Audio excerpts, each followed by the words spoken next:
أعوذ بالله من الشيطان الرجيم. بسم الله الرحمن الرحيم. اعوذ باللہ من الشیطان الرجیم بسم اللہ الرحمن الرحیم رب اشرح لی صدری ویسر لی امری واحلل عقدۃ من لسانی یفقہوا قولی رب زدنی علما رب زدنی علما رب زدنی علما آمین۔ آج ہم سورہ بقرہ کے رکوع نمبر 6 کی ابتدا کریں گے۔ اس رکوع میں کل 47 سے 59 تک کی آیتیں ہیں، یعنی 47 to 59۔ ہم نے پچھلے درس میں پڑھا کہ پچھلے رکوع سے یعنی رکوع نمبر 5 سے اللہ تعالیٰ نے بنی اسرائیل کو خطاب کیا ہے، اور یہ خطاب جو ہے تقریباً 10 رکوع تک جاری رہے گا۔ اس پہ مختلف مقامات پہ کہیں اللہ تعالیٰ نے ان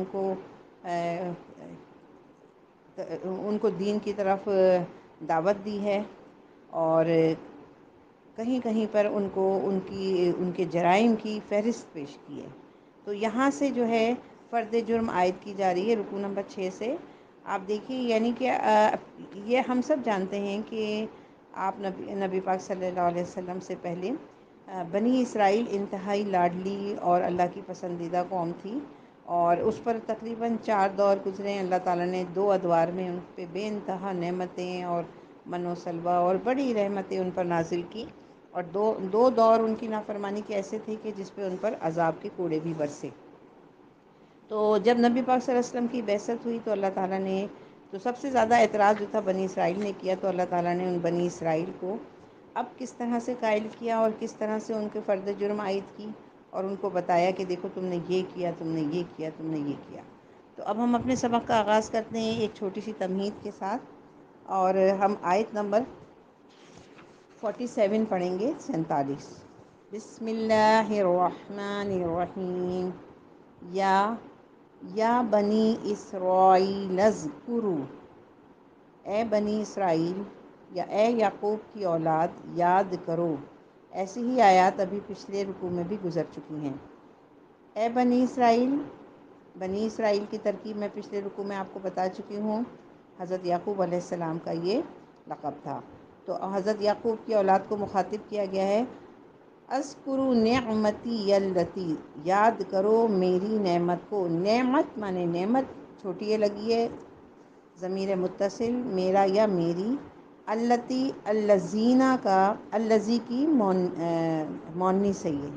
جب مذکر چیزیں ہوتی ہیں تو اس کے لیے الذی آتا ہے کہ جو شخص، جس نے، جنہوں نے۔ التی مونث کے لیے، یہ مونث کا صیغہ کی اس لیے آیا کہ یہاں پہ اللہ تعالیٰ نے نعمت کا ذکر کیا ہے۔ نعمتی التی، یاد کرو میری اس نعمت کا، انعمت علیکم، جو میں نے تمہارے اوپر کی، یعنی جو انعامات میں نے تم پر کیے اس کو یاد کرو۔ اب وہ انعام کیا تھا، اللہ تعالیٰ اس کی وضاحت کر رہے ہیں۔ وَأَنِّي، اور یہ کہ فضلتکم، فضل کسے کہتے ہیں؟ فضیلت سے نکلا ہے۔ فضلتکم علی العالمین، اور یہ کہ میں نے تمہیں فضیلت عطا کی تمام جہانوں پر۔ تو اس کا مطلب ہے تمام جہانوں سے مراد تمام جہان والوں پر، یعنی جو دنیا میں تمہیں اتنی میں نے فضیلت دی۔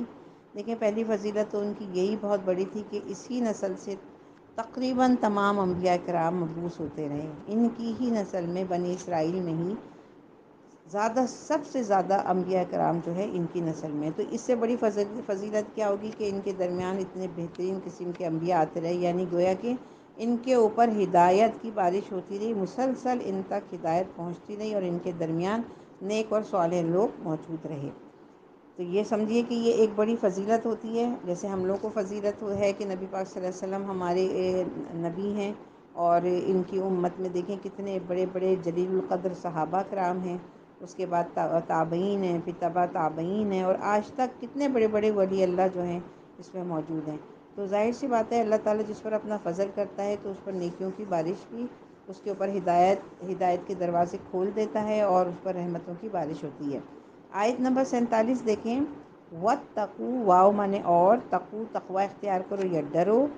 یومن، یوم کہتے ہیں آپ کو پتہ ہے دن کو کہتے ہیں، اس دن سے ڈرو، اور ڈرو اس دن سے جس دن لا تجزی، کوئی کام نہیں آئے گا، نفس جان، ان نفس شیئن یعنی ایک جان دوسری جان کے کچھ بھی کام نہیں آئے گا۔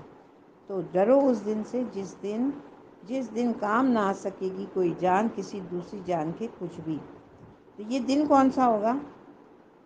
موت کا دن ہوگا یا کون سا دن ہوگا یا عام دن ہوگا کوئی؟ یہ دن ہوگا آخرت کا دن، قیامت کا دن، جس دن ساری اشیاء ختم ہو کے سب جتنے بھی بنے نوع انسان ہیں وہ سب اللہ تعالیٰ کے سامنے آ کر حاضر ہو جائیں گے۔ اب بڑے بادشاہت میں اور بڑے جلیل القدر بادشاہ کے سامنے، جو بادشاہوں کا بادشاہ ہے، اس کے سامنے جب حاضر ہوں گے تو اب اس کی کیفیت دیکھیں کہ کیا ہوگی اس دن کس طرح کا معاملہ ہوگا۔ آگے فرماتے ہیں وَلَا يُقْبَلُ، قبول سے دیکھیں، یقبلو قبول، ولا واو مانے اور، لا مانے نہیں، نفی جنس، ولا یقبلو اور نہیں قبول کی جائے گی، منہا اس میں شفاعتن کسی بھی قسم کی سفارش، اور اس دن کسی قسم کی کوئی سفارش قبول نہیں کی جائے گی۔ سفارش کیا ہوگی؟ ہم لوگ کے دیکھیں کس قسم کے عقائد ہیں کہ ہمارا پیر جو ہے وہ ہم کو بخشوا لے گا، ہمارے جو بابا جی ہیں وہ ہم کو اس دن بخشوا لیں گے، بس ہم نے ان سے بیعت کر لی ہے، ہم ان کے سلسلے میں آ گئے ہیں، بس ان کے لیے ہم تھوڑے بہت منقبت پڑھتے رہیں گے، ان کی تعریفیں کریں گے، ان کے ہاتھ چومیں گے اور ان کی پابندی سے وہاں درگاہ میں جائیں گے، تو ہم جو ہیں وہ جا کے ہم سے کہیں گے، اللہ کے سامنے جا کے کہیں گے کہ اسے معاف کر دو۔ اس قسم کی یہ دیکھ لیجیے یہ آیت کتنی سخت آیت ہے کہ کہہ رہے ہیں کسی کی کوئی سفارش ہی قبول نہیں ہوگی۔ یہاں تک کہ انبیاء کرام بھی کچھ نہیں بول سکیں گے، جب سب کہیں گے کہ یہ اتنا لمبا دن ہے، ابھی تک ہمارا حساب شروع نہیں ہوا، تو ہر نبی سے کہیں گے کہ بھئی آپ جائیں، جا کے اللہ سے کہیں، جائیں آپ اللہ سے کہیں کہ حساب تو شروع ہو۔ تو تمام انبیاء کرام اس بات سے خوف زدہ ہوں گے کہ اللہ کے سامنے بھلا کون حاضر ہو سکتا ہے، اور اس وقت نبی پاک صلی اللہ علیہ وسلم اللہ کے سامنے حاضر ہوں گے، سجدے میں گریں گے اور اللہ کی تعریف بیان کریں گے۔ آپ صلی اللہ علیہ وسلم کی حدیث کے مطابق تعریف بھی وہ بیان کریں گے جو آج تک کبھی کسی نے نہیں کی، اور شاید 500 کے کتنے ہزار سال جو ہے وہ سجدے میں گرے رہیں گے۔ تو یہ تو احادیث مبارکہ سے ہمیں آخرت کا نقشہ پتہ چل جاتا ہے۔ تو دیکھیں کتنی سخت آیت ہے یہ کہ اور اس دن کسی کی کوئی سفارش قبول ہی نہیں کی جائے گی، گویا کہ ہر شخص اپنے اعمال نامے کو لے کے کھڑا ہوگا۔ میرے پاس جو اعمال نامہ ہے، میری جو نیکیاں یا برائیاں، وہ میں لے کے وہاں پہ اللہ کے سامنے حاضر ہوں گی۔ بھلا یہ بتائیے کہ ایسے کڑے وقت میں کیا میرے اندر یہ ہوگی کہ میں اپنی کوئی ایک نیکی بھی جو ہے اپنی کسی بہن کو، بھائی کو یا اپنی ماں باپ کو دے دوں؟ یہاں تک ہے کہ ماں بھی اپنی اولاد کو ایک نیکی بھی نہیں دے گی۔ تو اس خوفناک منظر کو اگر تھوڑی دیر کے لیے انسان سوچ لے تو آج کی دنیا میں آج کوئی بھی نیکی جو ہے اسے معمولی نہیں لگے گی، اور اس کو سنبھال کے نہ صرف نیکی کی کریں گے ہم، بلکہ اس نیکی کو ضائع کرنے والے اعمال سے بچیں گے۔ یہیں پہ تقویٰ ہو جاتا ہے۔ ہم سب کیا کرتے ہیں؟ بہت عبادت کرتے ہیں، بڑی نیکی کے کام کرتے ہیں، اور اپنی کیلکولیشن یہ رکھتے ہیں کہ یہ جو نیکی ہے یہ یقینی طور پہ میری جمع ہے، اور اللہ تعالیٰ نے وعدہ بھی کیا ہے کہ ہماری نیکیوں کو جمع کریں۔ لیکن ہمارے کچھ اعمال اتنے خراب ہوتے ہیں، اس قسم کے ہمارے اعمال ہوتے ہیں جو ان نیکیوں کو جلا کے ختم کر دیتے ہیں، گویا کہ جو گناہ ہیں وہ بھی نیکیوں کو کھا جاتے ہیں۔ تو اس لیے صرف نیکی کرنا ہی بڑی بات نہیں ہے، بلکہ نیکیوں کی حفاظت کرنا بھی بڑی بات ہے۔ آگے دیکھیے کیا منظر ہے، وَلَا يُؤْخَذُ، ولا مانے ابھی اوپر پڑھا ہے ہم نے، اور نہیں، یُؤْخَذُ قبول کیا جائے گا، منہا عدل یعنی اور نہ کسی سے کوئی فدیہ قبول کیا جائے گا۔ جس دنیا میں ہوتا ہے نا، جب کوئی کام کرانا ہوتا ہے، یار ہمارا یہ رکھ لو اور بس ہمارا یہ کام کر دو، تو ایسی کوئی وہاں پہ کنڈیشن نہیں ہوگی۔ وَلَا هُمْ يُنصَرُونَ اور نہ ہی کوئی مدد مل سکے گی۔ اب جب اللہ کے سامنے حاضر ہونے والے ہوں گے اور ترازو میں ہمارے اعمال تلنے والے ہوں گے، تو اب ہم سوچیں کہ کسی سے مدد لے لیں، گناہوں کا پلڑا بھاری ہے، نیکیوں کا ہلکا ہو رہا ہے، 2-4 نیکیاں لے کے اس میں ڈال دیں، کہیں سے ہمیں مدد مل جائے، تو ہمیں کہیں سے بھی مدد نہیں ملے گی۔ یہ تین جو آیت کے یہ آخر کے جو 3 ٹکڑے ہیں آیت نمبر 48 کے، یہ بڑی سمجھنے والے اور بہت غور طلب ہیں۔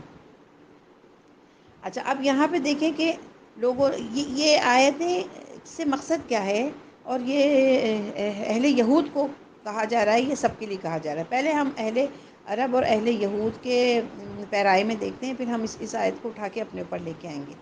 تو کہتے ہیں کہ اہل عرب یہ سمجھتے تھے کہ فرشتے جو ہیں وہ خدا کی بیٹیاں ہیں، اور انہوں نے لات، منات اور عزا وغیرہ نام کے جو ہے بت بنا رکھے تھے، اور جن کی وہ پوجا کرتے تھے۔ اچھا، ان کا عقیدہ یہ تھا کہ یہ اللہ کی بڑی لاڈلی بیٹیاں ہیں، تو ہمیں جو ہے یہ لاڈلی بیٹیاں ہیں تو یہ اپنے ابا جان سے ہم کو چھڑا لیں گی۔ اللہ کو نعوذ باللہ استغفر اللہ یہ فرشتوں کی بیٹیاں کہتے تھے، نعوذ باللہ من ذالک، کہ اللہ تعالیٰ ہمیں ان سے محفوظ رکھے۔ یہ تو اس زمانے کے تصورات تھے۔ اب آتے ہیں ہم آج کے دور میں، تو ہمارے یہاں بھی شفاعت باطلہ کا تصور موجود ہے، یعنی ایسی شفاعت جو کہ بالکل باطل ہے۔ کہتے ہیں کہ اولیاء اللہ ہمیں چھڑا لیں گے، بلکہ خود رسول اللہ صلی اللہ علیہ وسلم کی شفاعت کے بارے میں بھی غلط تصورات موجود ہیں۔ ایک شفاعت حقہ ہے جو برحق ہے، تو اس کی ابھی وضاحت کا ہی موقع نہیں ہے۔ اسی سورہ مبارکہ میں جب ہم آیت الکرسی کا مطالعہ کریں گے تو انشاءاللہ اس کی وضاحت بھی ہوگی کہ اللہ نے کون سی شفاعت کی بات کی ہے۔ دوسرا یہ کہ یہ سارے تصورات و خیالات ہم نے خود گڑھ رکھے ہیں، ان کی نفی جو ہے اس آیت کے اندر دو ٹوک انداز میں کر دی گئی ہے۔ ہم یہ سمجھتے ہیں کہ حضور صلی اللہ علیہ وسلم پہ ہم نعتیں پڑھیں گے، اور نعتیں پڑھ کے اور 12 ربیع الاول والے دن ایک جلسہ نکالیں گے، جلوس نکالیں گے، ساری سڑکیں بند کر دیں گے، لوگوں کو بڑی تکلیف پہنچائیں گے، تو آپ صلی اللہ علیہ وسلم شاید خوش ہو جائیں اور کہیں کہ چلو بھائی ہم تمہیں معاف کرا دیں گے۔ بھائی یہ کیسے ممکن ہے جب ہمارا عمل نامہ بالکل صفر ہوگا؟ یہ بتائیے کہ ایک کلاس ہے، اس میں سب سے نکما بچہ ہوتا ہے، اور جب انسپیکشن ہوتی ہے تو ٹیچر بھی اس پہ سے ہاتھ اٹھا لیتے، بھائی میں نے تو اس کو بہت پڑھا، اس نے کچھ نہیں کیا، میں نہیں جانتی، بھائی اب آپ اپنا معاملہ خود جانیں۔ تو دیکھیں تھوڑی سی اپنے نظریات کو ہمیں صحیح کرنے کی ضرورت ہے۔ اس کے بعد آیت نمبر 49 دیکھیں، وَإِذْ نَجَّيْنَاكُمْ، اور یاد کرو، نَجَّيْنَاكُمْ نجات سے نکلا ہے نا۔ دیکھیں یہاں پہ اس چھوٹے سے ورڈ میں دو ضمیریں ملی ہوئی ہیں، ایک کے نون کھڑی زبر کے ساتھ ہے، نا مانے ہم، کم مانے تم کو، تو نجئی مانے نجات دینا، تو ہم نے تم کو نجات دی۔ اللہ تعالیٰ فرما رہے ہیں کہ ہم نے تم کو نجات دی، بنی اسرائیل سے کہہ رہے ہیں، من آل فرعون، من مانے سے، آل مانے پھر قوم سے، فرعون کی قوم سے۔ تو اللہ تعالیٰ یاد دلا رہے ہیں کہ یاد کرو ہوا جب ہم نے تمہیں فرعون کی قوم سے نجات دلائی، یسومونکم، جو تمہیں مبتلا کیے ہوئے تھے، سوء العذابی، بدترین عذاب میں، سوء کہتے ہیں بدترین، بہت ہی سخت ترین، یسومونکم سوء العذابی، وہ تمہیں بدترین عذاب میں مبتلا کیے ہوئے تھے، یذبحون، اور ذبح کرتے تھے، ابناءکم، بن مانے بیٹا، ابناءکم جمع ہے بن کی، کم مانے تمہارے، تو کیا مطلب ہے، تمہارے بیٹوں کو ذبح کرتے تھے، وَيَسْتَحْيُونَ، حیات سے نکلا ہے، وَيَسْتَحْيُونَ، اور زندہ رکھتے تھے، نساءکم، تمہاری عورتوں کو۔ تو عذاب کیا تھا، وہ سخت ترین عذاب کیا تھا کہ فرعون کی جو قوم تھی وہ لڑکوں کو تو مار دیتے تھے اور لڑکیوں کو زندہ رکھتے تھے۔ فرعون نے یہ حکم دیا تھا کہ بنی اسرائیل میں جو بھی لڑکا پیدا ہو اس کو قتل کر دیا جائے اور لڑکیوں کو زندہ رہنے دیا جائے تاکہ ان سے خدمت لی جا سکے اور انہیں لونڈیاں بھی بنایا جا سکے۔ تو یہ جو تھا بنی اسرائیل کے ساتھ یہ معاملہ دو مواقع پہ ہوا، اور اس کی تفصیل انشاءاللہ ہم بعد میں پڑھیں گے۔ آگے دیکھیں کیا ہوا، وَفِي ذَلِكُمْ بَلَاءٌ مِّن رَبِّكُمْ عَظِيمٌ، وفی، اور اس میں ذالکم، ذالک میں نے بتایا اس میں اشارہ ہے، یہ کے لیے آتا ہے، وفی ذالکم، تو یہاں پہ یہ نہیں کہیں گے بلے کہیں گے اس، اور پھر اس میں تمہارے لیے بلاء من ربکم عظیم، تمہارے رب کی طرف سے بہت سخت آزمائش تھی، بلا آزمائش کو بھی کہتے ہیں۔ آیت نمبر 50 دیکھیں، وَإِذْ فَرَقْنَا، اور یاد کرو، اب پھر یاد کرا رہے ہیں۔ آپ دیکھ رہے ہیں کس طرح سے طرز تخاطب ہے اللہ تعالیٰ کا، جیسے کہ سامنے مجرم کھڑا ہوتا ہے اور عدالت میں اس سے کہا جاتا ہے، اس کو بتایا جاتا ہے کہ دیکھو تم نے یہ کیا، تمہارے خلاف یہ فرد جرم عائد ہوئی، تمہارے خلاف یہ ہوا، یاد کرو تم وہاں گئے تھے، تم نے اس طرح قتل کیا۔ بالکل یہی سچویشن اس وقت یہاں نظر آ رہی ہے کہ اللہ تعالیٰ یہود کو کٹہرے میں کھڑا کر کے اب ان پہ فرد جرم عائد کر رہے ہیں ایک ایک کر کے، اور کیا کہا کہ دیکھو تمہیں ہم نے کیا سب سے بڑی دی تھی، تمہارے ساتھ ہم نے اتنی بھلائیاں کی، تمہارے اندر اتنے انبیاء کرام دیے، اور تمہیں اتنی فضیلتیں بخشیں، پورے عالم اسلام میں تم سے زیادہ طاقتور، پورے عالم دنیا میں تم سے زیادہ کوئی طاقتور نہیں تھا، پھر تمہارے اوپر ایک بڑی مصیبت یہ تھی کہ جو فرعون کی جو قوم تھی وہ تمہارے اوپر تمہارے لڑکوں کو مارتی تھی، تمہاری لڑکیوں کو زندہ رکھتی تھی، پھر اس کے تم انتہائی زیادہ سخت ترین عذاب میں مبتلا تھے۔ آگے فرماتے ہیں وَإِذْ فَرَقْنَا، اور یاد کرو جب ہم نے تمہارے لیے پھاڑ دیا، بِكُمُ الْبَحْرَ، سمندر کو، اور یاد کرو جب ہم نے تمہاری خاطر سمندر کو پھاڑ دیا۔ سمندر کو پھاڑا کیسے؟ پھاڑنے سے مراد یہ ہوئی، واقعہ کچھ یہ تھا کہ جب حضرت موسیٰ علیہ السلام اپنی قوم کو، تقریباً 6 لاکھ کے قریب جو قوم تھی اس کو لے کر اور فرعون کی قوم سے بچ کر بھاگے، تو ایک مقام ایسا آیا کہ سامنے ایک دریا تھا اور اس دریا کی وجہ سے آگے راستہ بند تھا۔ اچھا، بنی اسرائیل، آل یعقوب، آل فرعون کو جیسے ہی یہ پتہ چلا کہ موسیٰ علیہ السلام اپنی قوم کو، بنی اسرائیل کو لے کے وہاں سے روانہ ہو گئے ہیں، تو اس نے اپنی فوج تیار کری اور پیچھے اپنی فوج کو لگا دیا۔ اب ایسا ایک مقام آ گیا کہ پیچھے فرعون اور اس کا لشکر اور سامنے دریا۔ تو اب سوچئے کہ ایسی کنڈیشن میں جو لوگ حضرت موسیٰ پر ایمان لے کر آئے تھے تو ان کی کیا کنڈیشن ہوگی؟ جو کمزور ایمان والا ہوگا وہ کیا کہے گا، وہ کیا سوچے گا، لو بھائی ہم نے تو ان کی بات مان کے کیا مصیبت کر لی، ہم کہاں آ کے پھنس گئے۔ لیکن یقیناً اس میں پختہ ایمان والے لوگ ہوں گے۔ اس وقت حضرت موسیٰ علیہ السلام نے اللہ تعالیٰ سے دعا کی، اللہ نے کہا گھبرانے کی ضرورت نہیں ہے، تمہارے ہاتھ میں جو عصا ہے اس کو سمندر پہ مارو۔ تو جب سمندر پہ مارا تو سمندر جو تھا وہ 2 پہاڑ کی مانند، یعنی بیچ میں سے وہ پھٹا اور ہر حصہ جو ہے ایک بڑا پہاڑ بن گیا، تو بیچ میں جو سمندر کی جو زمین تھی وہ نظر آنے لگی۔ جیسے ہی یہ کرشمہ دیکھا، یہ معجزہ دیکھا، تو ظاہر سی بات ہے لوگوں کے دلوں میں ایمان بالکل تازہ ہو گیا ہوگا، اور وہ جتنے بھی افراد جو حضرت موسیٰ علیہ السلام کے تھے وہ اس دریا میں سے نکل کے دوسرے پار جانے لگے۔ جب پھر فرعون کے لوگوں نے یہ دیکھا کہ ایسا یہ لوگ اس طرح جا رہے ہیں، تو اس نے سوچا کہ ہم بھی اس راستے سے نکل جاتے ہیں۔ اور اللہ کی قدرت دیکھیے کہ جب یہ دوسرے کنارے پہ پہنچے موسیٰ علیہ السلام کی قوم، تو اس وقت فرعون کی قوم سمندر کے درمیان میں تھی۔ اللہ نے حکم دیا اور سمندر دوبارہ آپس میں مل گیا، جس کی وجہ سے وہ پوری کی پوری قوم جو تھی وہ غرق ہو گئی۔ وَأَنْجَيْنَاكُمْ، اور تمہیں نجات دی، وَأَغْرَقْنَا، اور غرق کر دیا ہم نے، کس کو غرق کر دیا؟ آلَ فرعون، فرعون کی آل کو، وَأَنْتُمْ تَنْظُرُونَ، اور جبکہ تم سب کچھ دیکھ رہے تھے، یعنی تمہاری نگاہوں کے سامنے فرعون کے لاؤ لشکر کو غرق کر دیا۔ بنی اسرائیل خلیج سوئز سے گزر چکے تھے اور دوسری جانب کھڑے تھے، انہوں نے دیکھا ادھر سے فرعون اس کا لاؤ لشکر سمندر میں داخل ہوا ہے، تو پانی دونوں طرف سے آ کر مل گیا اور سب غرق ہو گئے۔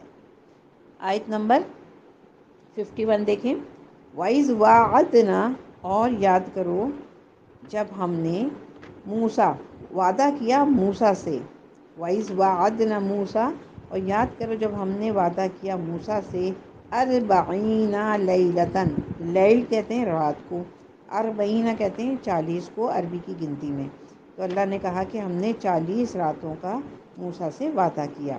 اللہ تعالیٰ نے حضرت موسیٰ کو تورات عطا فرمانے کے لیے 40 دن کے لیے کوہ طور پر بلایا کہ آ کے آپ یہاں معتکف ہو جائیں۔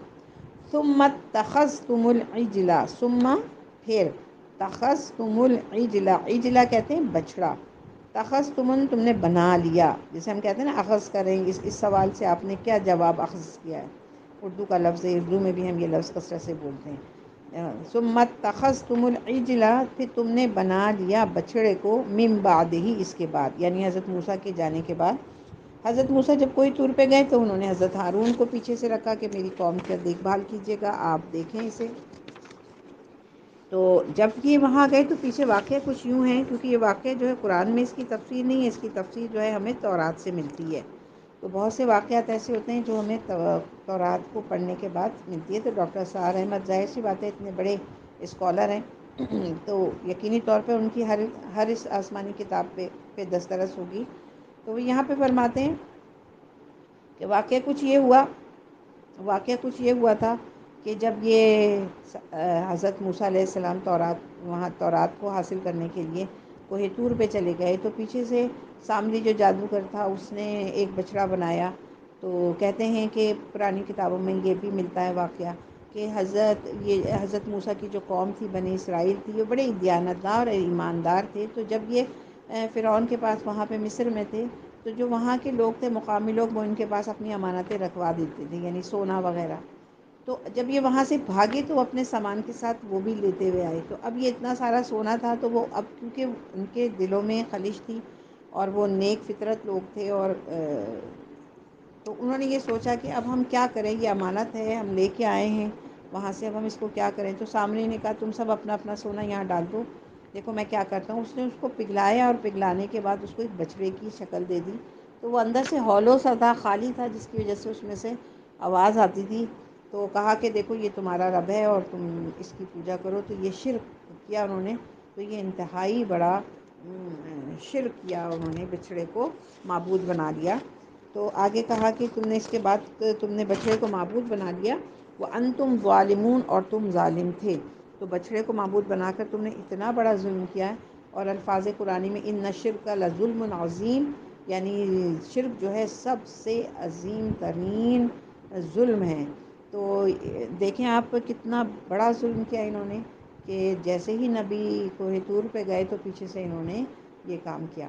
تو یہاں تک ابھی ہم اپنے سبق کو رکھتے ہیں، آیت نمبر 51 تک، اور اس کو بار بار پڑھیے۔ بار بار پڑھنے میں آپ کو اس کی اردو جو ہے وہ اچھی طریقے سے یاد ہو جانی چاہیے، تاکہ جب بھی آپ قرآن کھولیں، بغیر ترجمے والا قرآن کھولیں، تو آپ کو اس کی اردو سمجھ میں آ رہی ہو۔ تھوڑا تھوڑا سبق دینے کا مقصد یہ ہے کہ ایک دم سے بہت ساری جب آیتیں ہوتی ہیں تو پھر اس کو یاد رکھنا مشکل ہو جاتا ہے۔ آپ کے پاس بیچ کے 3 دن ہوتے ہیں، جمعرات کو ایک اپلوڈ ہوتی ہے، یہ ہمارا درس ہوتا ہے، اور ایک پیر کو۔ اس بیچ کے دو تین دنوں میں کوشش کیا کریں کہ جتنی 3-4 آیتیں آپ کو سبق کے طور پر ملیں، تو اس کو آپ اچھی طرح سے زبانی یاد کریں۔ جو امید ہے آپ کو آسانی سے سمجھ میں آ گیا ہوگا۔